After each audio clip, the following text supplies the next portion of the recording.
மகிழ் திருமணியோட இயக்கத்தில் நம்ம கலாஜி, த்ரிஷா, ஆரவ், அர்ஜுன், ரெஜினா இவங்களோட நடிப்பில் February 6ஆம் தேதி ரிலீஸ் ஆக போகிற திரைப்படம் விடாமுயற்சி திரைப்படம். ஸோ இந்த திரைப்படம் பார்த்தீங்கன்னா 800க்கும் மேற்பட்ட திரையரங்குகளில் வெளியாகுது அப்படின்னு சொல்லியிருந்தாங்க. தலா அஜித்தோட ஃபேன்ஸ் எல்லாம் வெறித்தனமாக காத்துட்டு இருந்த ஒரு திரைப்படம் அப்படின்னு கூட சொல்லலாம். ஸோ ஃபைனலி அவங்க வெயிட் பண்ணதுக்கு அந்த திரைப்படம் ரிலீஸ் ஆகுது. ஆனால் எந்த அளவு வெற்றி அடையும் அப்படின்றது தெரியல. வித்தியாசமான ஒரு கதைக்களம். தலா அஜித் கிட்ட மாஸ் அப்படின்றது எதிர்பார்க்க முடியாத திரைப்படமா அமைஞ்சிருக்குன்னு இயக்குனரே சொல்லியிருக்காரு. ஸோ இந்த நிலையில பாத்தீங்கன்னா திரைப்படம் ரிலீஸ் ஆகிறதுக்கு இன்னும் கொஞ்சம் நாட்களே இருக்குன்ற நிலையில ப்ரீ புக்கிங் ஆரம்பிச்சாச்சு. ஸோ ப்ரீ புக்கிங்ல இது வரைக்குமே 2.5 கோடி ரூபாயை வசூல் பண்ணியிருக்கு அப்படின்ற தகவல் பாத்தீங்கன்னா வெளியாகி இருக்கு. யாரெல்லாம் விடாமுயற்சிக்காக வெயிட் பண்றீங்க அப்படின்றதுக்கு மேன்சல் சொல்லுங்க.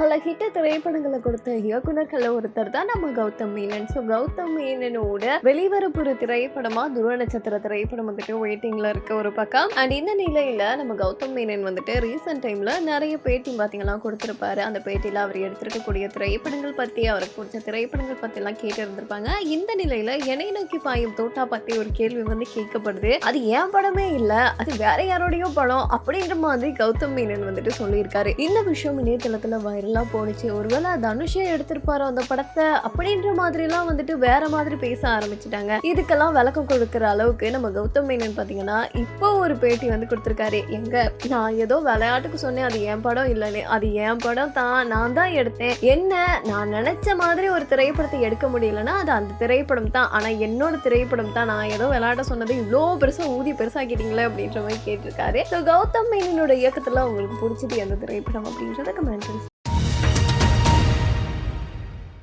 அதிக சம்பளம் வாங்கக்கூடிய இயக்குனர்கள்ல ஒருத்தர் தான் நம்ம நெல்சன் திலீப் குமார். ஸோ நெல்சனோட இயக்கத்தில் வெளியாகி மாபெரும் ஹிட் அடிச்ச திரைப்படம் அப்படின்னா ஜெயிலர் திரைப்படத்தை சொல்லலாம். ஸோ அந்த திரைப்படத்தை தொடர்ந்து ரீசெண்ட் டைம்ல தான் ஜெயிலர் பாகம் 2க்கான அப்டேட்டும் கொடுத்திருக்காங்க. சன் பிக்சர்ஸ் அதிகாரப்பூர்வமான அறிவிப்பை ஒரு வீடியோவோட வெளியிட்டிருப்பாங்க. அந்த வீடியோக்கு பயங்கரமா வரவேற்பு கிடைச்சிச்சு நம்ம தலைவரோட ஃபேன்ஸ் மத்தியில.